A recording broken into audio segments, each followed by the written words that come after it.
Hi, it's Maggie the Irish Gypsy here to bring you your March 2018 general reading. I almost said 2017. Gosh, I hope I haven't been saying that for my other general readings. We're still sort of in the beginning of the year, and sometimes I still find myself slipping. So this is for March 2018 general readings. Thank you so much for joining us here today. And as always, welcome to any newcomers, and thank you all for your likes, shares, subscribes, and all your support, feedback, and comments for those of you who take the time to write in. And always a big thank you to all of my clients too, both regular and new, for keeping me always so busy with those personal one-on-one readings.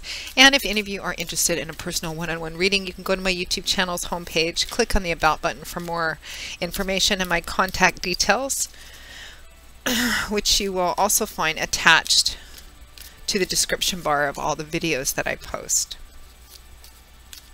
Make sure to check your rising and your moon sign videos as well for additional insight and clarification. Sometimes you might find that your rising or your moon sign videos may resonate a little more predictably for you than your sun sign at different time periods. So if you know them, try to watch them as well. It just gives you kind of a bigger picture and overview of what's going on in your life at the time.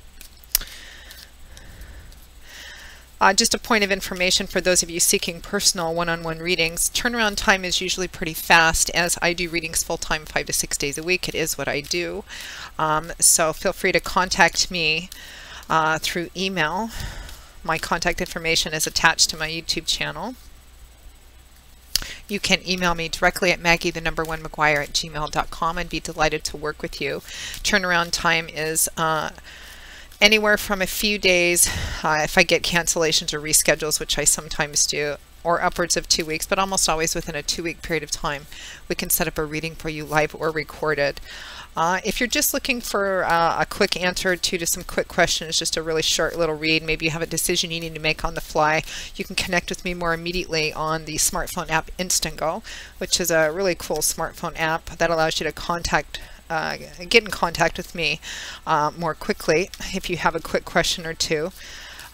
So you can check that out. All of that contact information is on my YouTube channel's homepage, which you can get to by clicking the About button, and you can also find it attached to all of my videos. So let's move right into this reading. This is for the air sign of Gemini for March 2018. Let's see what is potentially in store for you Geminis, the twins, for March 2018. Okay, Gemini. We have the Nine of Swords followed by the Star. That's a great combination, actually. We have the Five of Wands followed by the Hierophant, the Three of Cups followed by the Six of Cups, and the Empress followed by the Nine of Cups. And from the bottom of the deck, your overall energy and guidance for the month of March is the Lovers. You have 1, 2, 3, 4 major arcana cards out of 9, so it looks like a pretty important month for most of you Geminis watching. And Gemini, it kind of looks like I almost want to tell you to breathe, that it's going to be okay, because it looks like you're really worried or stressed out at the beginning of March, or perhaps the end of February, as I am recording these in the last couple of days of February. You're really stressed out about something, but you don't really have much cause to be. So I kind of want to tell you to relax just looking at this. Even if there is some kind of drama and conflict going on with another person or people, it looks to be minor, and you probably should not get yourself involved in it or caught up in it to the best of your abilities. We begin with the Nine of Swords and the Star, which I really think is a great combination, because the Nine of Swords I typically don't like to see for anybody, because it represents a pretty high level of anxiety, fear, doubt, worry, staying up late at night, overthinking something, your thoughts going around and around and building up something in your head to be much bigger than the actual reality of the situation is. It often shows up when people are afraid of a future which hasn't happened yet. They're pre-writing the script, you know, oh my gosh, what if this happens, or what if this doesn't happen, and what am I going to do if this, and sometimes even envisioning the worst happening, when in fact none of those things have actually happened yet and may likely not even happen. So it's a card of a lot of stress, anxiety, and worry. Tens or achievement or culmination, ending cycles energy, and the 9 represents a high level. So too much stress, anxiety, and worry, too much overthinking it, which I know sometimes the textbook air signs can tend to do, because you know you're an air sign, Gemini, and air signs tend to come more from a place of thought first before emotion, so which really works for you in a lot of great ways. Air sign people, or people who have a lot of air in their natal charts, tend to be more detail oriented, more analytical, but sometimes that can work against you because you may have a tendency to overthink things a bit. And definitely the 9 of Swords is overthinking things, or thinking about them over and over again, or focusing on a small problem and it gradually becomes bigger and bigger in your head, when the reality is it's not that, all of that. So really be vigilant about that energy. And actually, I love the accompanying card. It's kind of the message going along with it, which is the Star, which is the opposite. This is Major Arcana card. It's energies of God, Spirit, your angels, your guides, saying hope, faith, confidence, trust in the path in front of you. Even if you can't see how it's playing out, trust. This is divine timing and orchestration. This is about trusting in the path that it leads to your joy and fulfillment. It's one of the wish fulfillment cards, but it's a card about walking in faith. Even if you can't see how it's playing out, because symbolically that's what this woman on the card is doing. She's emptying out her pitchers of water into this reservoir of water that she's kneeling in, and she's emptying all her water reserves into this body, because she knows she's giving back, because she has the absolute faith and confidence that when she needs water, her pitchers will be refilled. She'll have what she needs because the source itself is limitless. It's a card of trust, of faith, of confidence, even if you can't see how it's playing out, and not really worrying about how it's going to play out. As long as you're putting one foot in front of the other, you're pouring the water into the reservoir. So it's a card of trusting that the path you're on is the one that leads to joy and fulfillment. And it's a card of healing too, of renewed hope, faith, and confidence, meaning that I often see the Star card show up after a period of struggle or challenge or pain or doubt or illness. It's kind of like when you didn't believe for a while, and all of a sudden something's happening to give you a renewed zest, vigor, hope, confidence, belief in things again, belief that things are actually going to work out in a beautiful way. So for those of you who are ending February and entering March 2018 really stressed out about something and worrying about something that's happening or that's imminent, don't be, because Spirit is saying it's going to be all right. Have faith, trust, and confidence in that. It looks like there's some kind of decision going on over the month, or you're in some kind of decision-making energy. Your overall energy from the bottom of the deck is the Lovers, another Major Arcana card.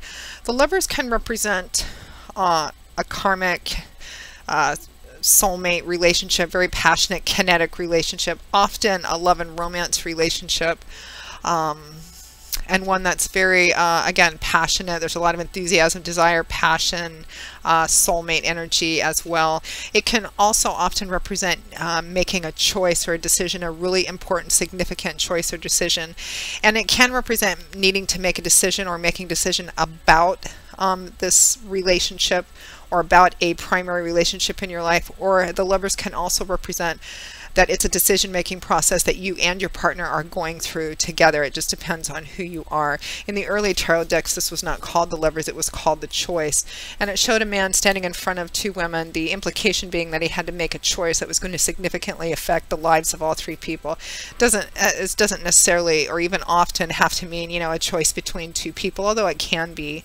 But it's about making a significant decision or choice that will affect a primary relationship, that is about a primary relationship, or that you and your partner are in this decision-making, choice-making energy together. And it looks like, at least in the beginning of the month or the end of February, it's causing a bit of stress, or you're kind of, my daughter calls it future tripping. You're future tripping about what the result or outcome might be of this decision. Too much so, stressing about it and being in anxiety about it too much. And you know, general readings can be kind of tricky because you're basically reading for so many people out there. So I mean, for some of you this may be in the love and romance area of your life, for others it may. There's something to do with family tied up in this as well. Some of you it may be in the social, because I'm getting, some of you this is about a big event like a party or a wedding or something of that sort. Or it could be, you know, childbirth, or having a baby, or adopting. Some of you, it could be in a work, career area of your life. I'm not getting that. benefit so much from this reading, but it could be, as I always say in general readings, the area of your life this is resonating in, and the details and specifics are, of course, are going to vary because there's so many of you watching. Everybody's different. But the energy is going to remain the same regardless of what area of your life it resonates in.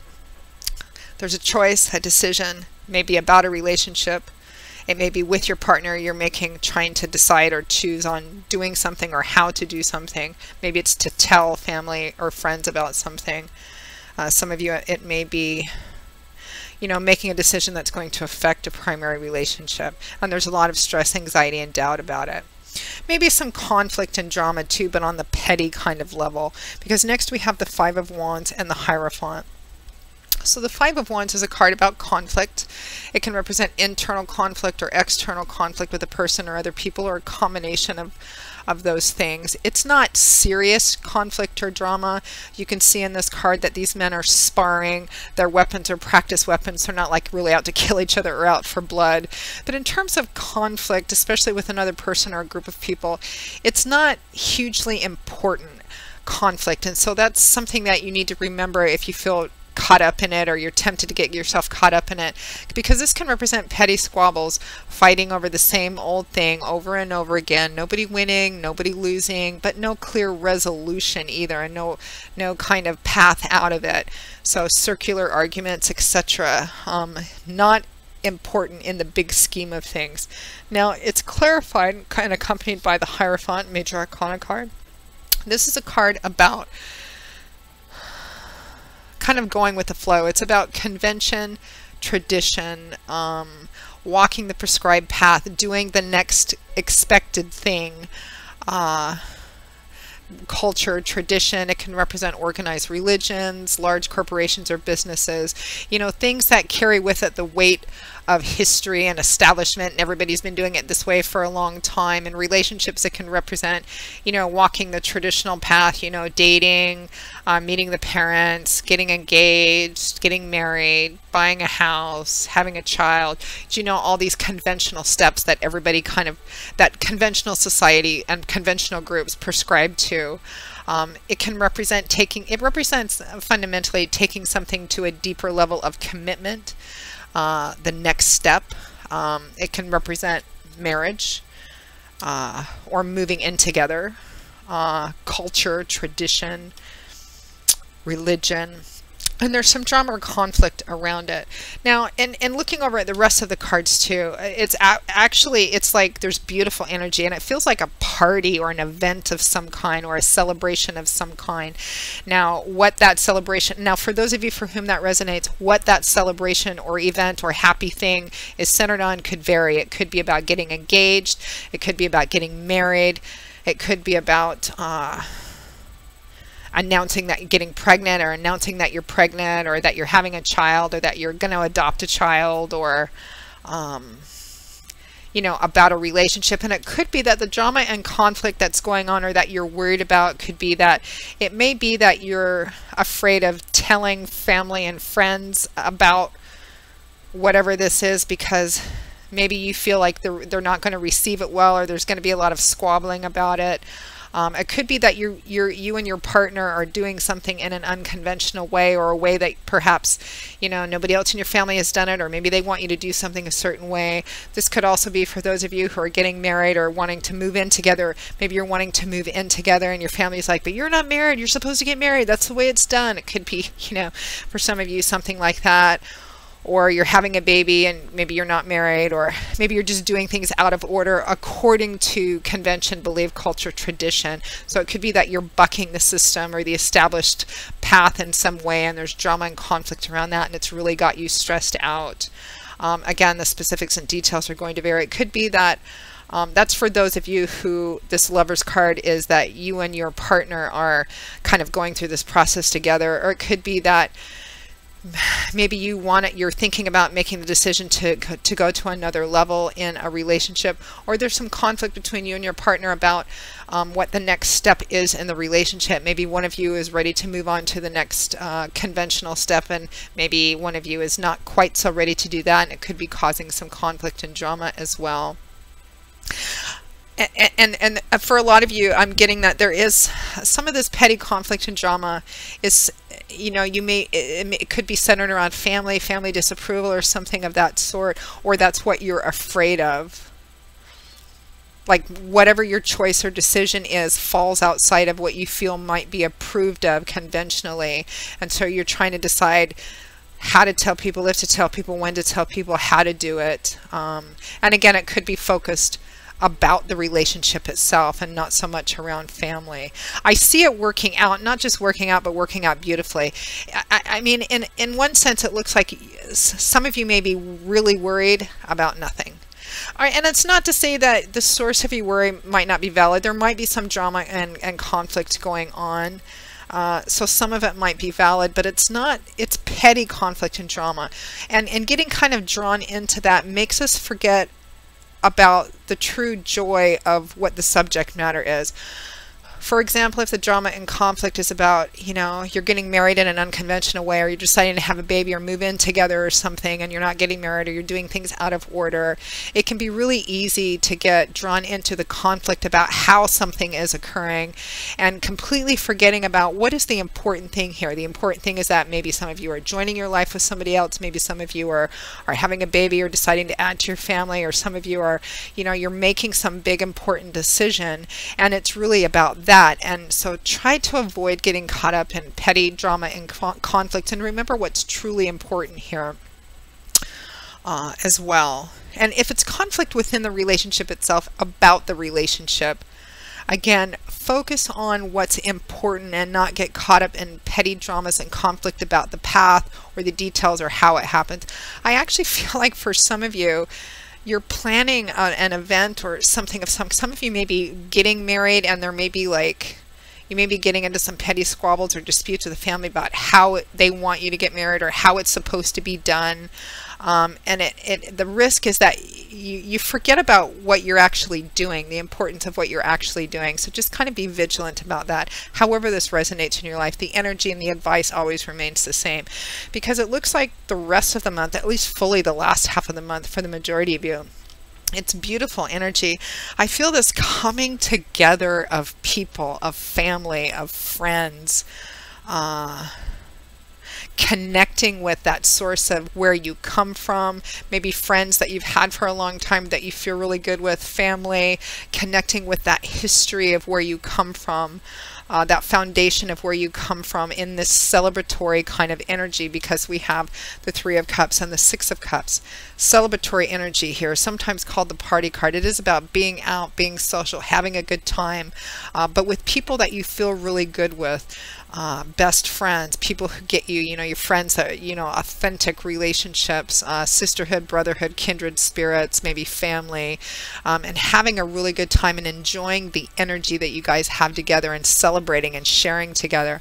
And it's accompanied by the Six of Cups, which is a card traditionally about the past, and it's right next to the Hierophant convention and tradition too.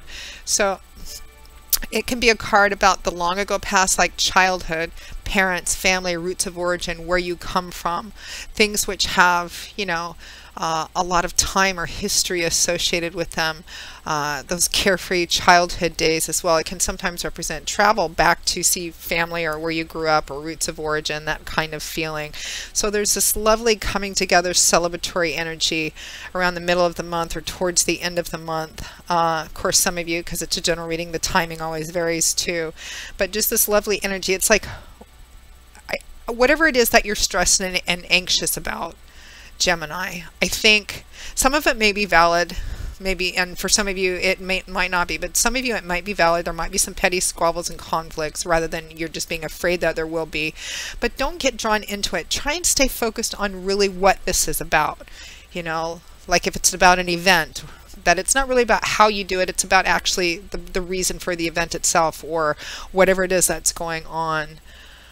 And if you're afraid of making a decision or choosing a path or announcing something, again, try not to get too caught up in the fear of how it happens, and remember to focus on what's important, which is the thing itself, because it looks like a source of great joy and happiness, potentially. At or towards the end of the month, we have a fantastic combination of cards.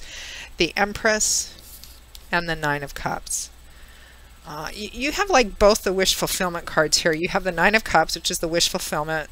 Sometimes people call it the winning the lottery card. It's about your cups overflowing, being so abundant that it just spills over and you want to share with friends and family. It's just a wonderful celebratory energy, just overabundance, cups overflowing kind of energy. And you have the Star, which is hope and renewed hope and faith and confidence in wish fulfillment, in the path leading to where exactly your joy and fulfillment is, and sharing that with friends and family towards the end of the month, crowned by the Empress, which is about fertility, new beginnings. The Empress is about fertility. Sometimes that can be literal fertility. Again, for some of you it might be pregnancy, childbirth, home and family. She's the traditional Earth Mother of the tarot. And what does fertility really mean? Fertility means that the time is right for seeds to be planted so that they can grow. And sometimes often when we plant seeds, that part of the process can require some patience, because what do we do when we plant seeds? We dig a hole, we put the seeds in, we cover them up with dirt. And sometimes it can be a challenge to wait to see results. It looks like from on the surface nothing is happening, but underneath the surface things are furiously happening. Life is happening. Creation, manifesting is happening. Under the surface things are furiously germinating and sprouting until one day you finally see that little bit of green poke its head above the dirt. I've grown things before. It's exciting when you see that first little bit of green coming up and you're like, wow, now it's really happening. So, but the Empress represents that the time is right to plant seeds. So often when the Empress comes up, it represents that the time is right to start new things, for new beginnings, which will take some time to manifest and grow if we nurture them. But it's the time is right. So it's often a green light for starting new projects, new jobs, new work, new homes, new families, new beginnings, new choices, moving to the next step. It looks like, Gemini, regardless of what the details of this is, it looks like Spirit is saying, if you're considering taking the next step in something, in terms of that's your decision-making process, the Emperor says now is a good time. Now is a good time to start something new. For those of you for whom, the anxiety and fear is, has something to do with bucking the system somehow, or you might be doing something in an unorthodox or unconventional manner, remember what it's really about. That's where the joy and beauty and celebration is. This drama and conflict, particularly if you don't allow yourself to get caught up into it, will sort itself out. And you need to just let it sort itself out, because it's going to do so beautifully. I mean, it looks like the majority, if not all, of the challenging energy is more towards the end of February, the beginning part of March, and it's mostly internal on your part, or worry and fear about it, because it looks like it sorts itself out beautifully. And outer towards the end of March 2018, new beginnings, celebratory energy. And really, I'm getting just this sense of being with people that you feel really connected with, you have a history with. And celebrating with them regardless of what the nature of that celebration is. Remember what's important this month, Gemini. I think that's overall energy, particularly those of you who are going through a decision-making or choice-making process. For those of you who are trying to figure out how to tell people or how to present something, deciding on how it's going to be, focus on the importance, focus on what the priorities are, what's truly important here. For those of you who are trying to make a decision about something,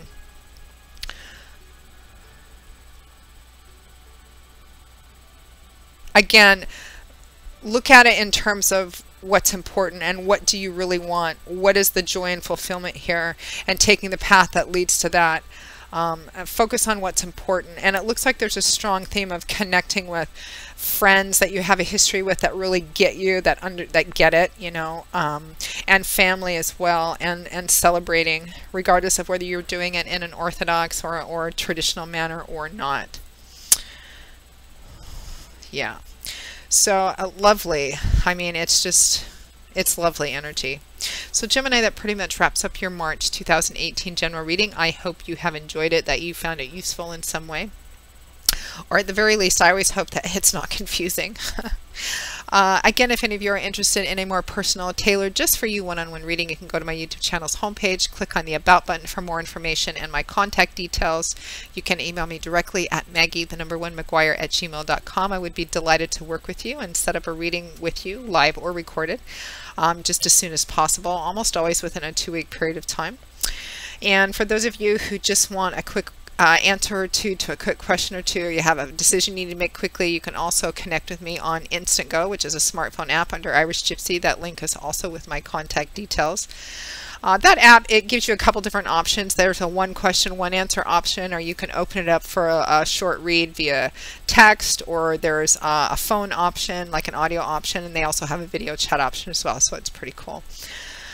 So I will see you all again in a couple of weeks for the March 2018 mid-month general readings. And until then, Gemini, as always, I wish you joy, peace, blessings, and a happy life. Take care, and I hope to see you back here again soon. Bye-bye.